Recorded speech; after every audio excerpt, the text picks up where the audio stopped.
Yo, what's up mga kaibigan? Nali na tayo magkwentuhan. So last day ng regular season at ito nga ang mga kasado ng matchup sa play-in at playoffs. Hindi gagalaw ang standings ng number 5 to 8 seed ng East dahil lahat nanalo ang 5th seed Orlando Magic, 6th seed Indiana Pacers, 7th seed Philadelphia 76ers at 8th seed Miami Heat. Ang apat na team na ito ay lahat nanalo via blowout. Tinambakan nga nila ang kanilang mga kalaban. 25-point win para sa Magic laban sa Bucks, 21-point win para sa Sixers, 157 to 115 win para sa Pacers at 15-point win din para sa Miami Heat.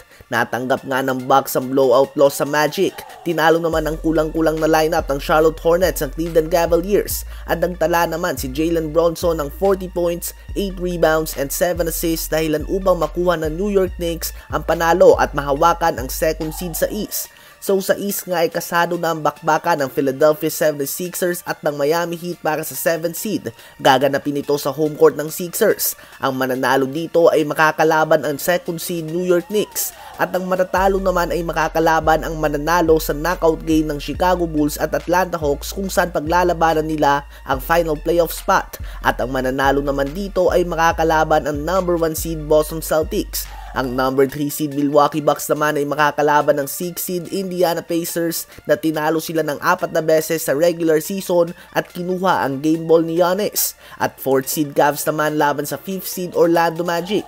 So ayan nga po mga kaibigan ang mga matchups and potential matchups sa Eastern Conference. Exciting nga kung sinong makakaharap ng Knicks, Sixers ba ito o Miami Heat, at ganun din nga sa Celtics. Ganun pa man ang aabangan nga dito ng madami ay ang Bucks versus Pacers lalo na kung healthy si Giannis. Sa West naman ay hindi nagagalaw ang standings ng 8, 9, and 10 dahil parehong nanalo ang Lakers at Kings dahilan upang makancel out ang resulta ng game ng Warriors kahit na manalo o matalo man sila.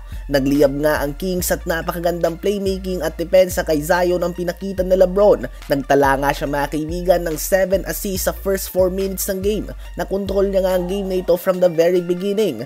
Habang sa Suns naman ay tinalo nga nila ang Minnesota Timberwolves dahilan upang umangat sila sa 6th seed ng West dahil sa panalo ng Lakers over Pelicans.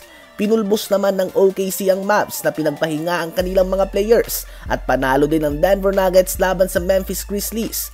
So muling magtatapat ang 8th seed Lakers at 7th seed Pelicans para sa 7th seed sa play-in tournament. Ang magwawagi dito ay makakalaban ng number 2 seed Denver Nuggets at ang matatalo naman ay makakalaban ang mananalo sa knockout game ng 9th seed Sacramento Kings at 10th seed Golden State Warriors. Ang magwawagi naman dito ay makakalaban ang number 1 seed OKC Thunder. Muli din na magkikita sa playoffs ang number 6 seed Phoenix Suns and number 3 seed Minnesota Timberwolves at andyan din nga ang tapatan ng Mavs at ng Clippers. Alin ba sa mga series na ito ang pinaka-inaabangan nyo?